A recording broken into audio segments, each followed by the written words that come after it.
We're exploring a deeply personal and frankly tragic story surrounding the 1947 partition of British India. But, we're not just going to look at maps and dates here.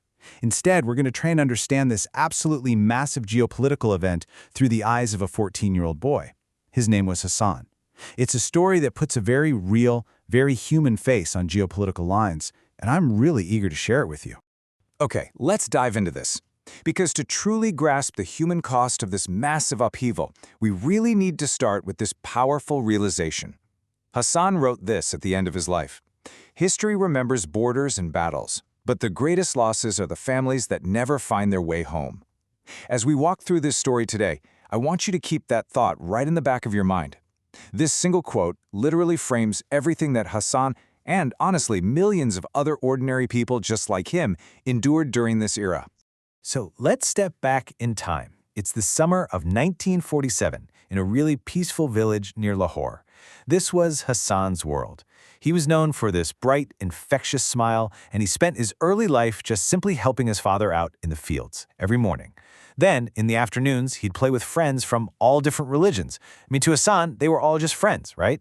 He was entirely oblivious to the fact that nearly 200 years of British rule were coming to an end.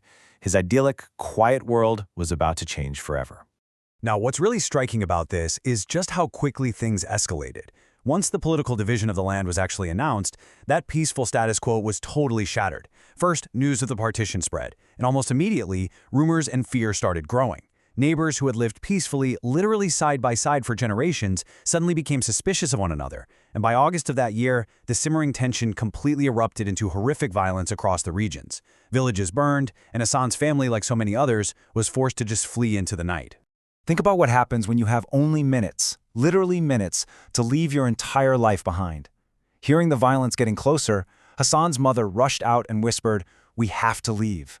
So they packed a few clothes, a little bit of food, and, this is key, a single family photograph. With only those meager belongings, they joined a massive, terrifying refugee column.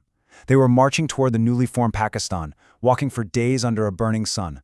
Food became incredibly scarce, and water was nearly impossible to find. And then the unthinkable happens. As this absolutely exhausted refugee column is moving through a narrow road, a violent mob suddenly appeared nearby. People started screaming. Panic spread instantly. The sheer terror of this moment really cannot be overstated.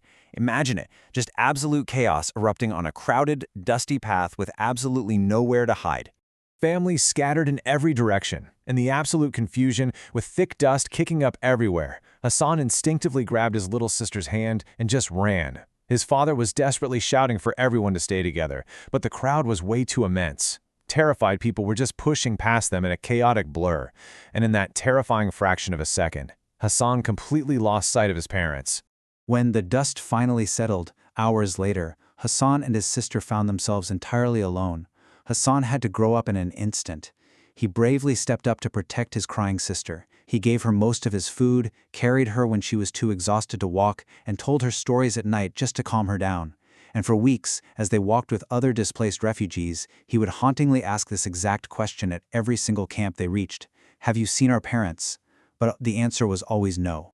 Eventually, their journey brought them to a massive refugee camp near Karachi.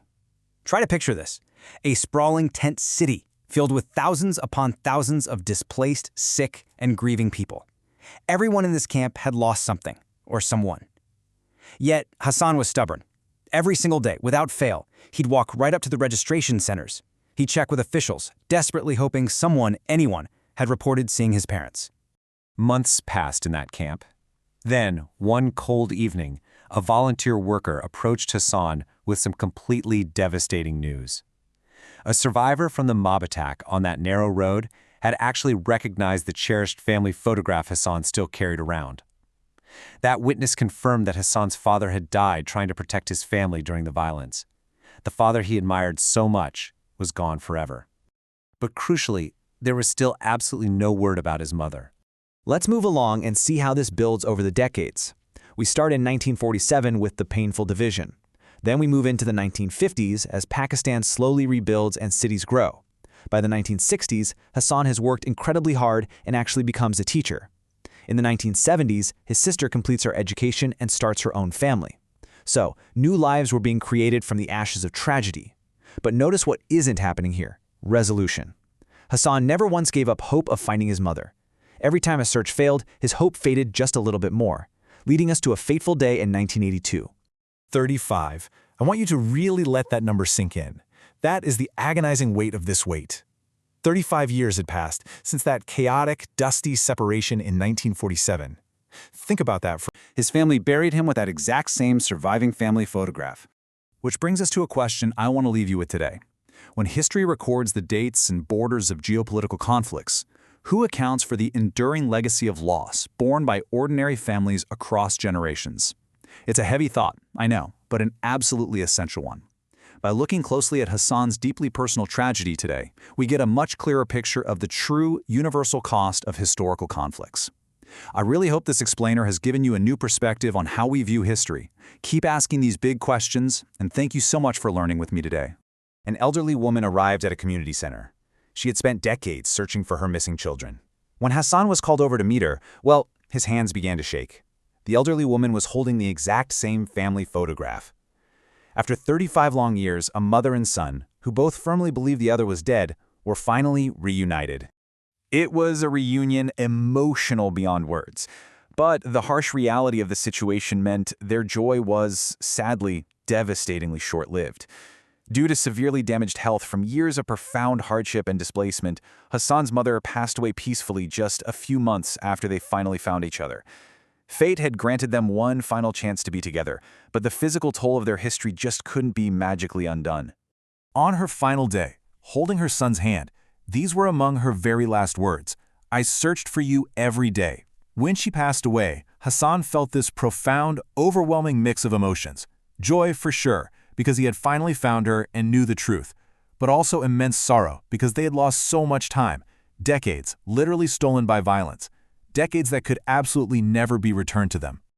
But Hassan chose to channel this sorrow into a powerful legacy. He spent the rest of his life as a teacher, specifically educating younger generations about the true human cost of hatred. He made it his absolute mission to remind them that ordinary people, not the politicians deciding the borders or the armies fighting over them,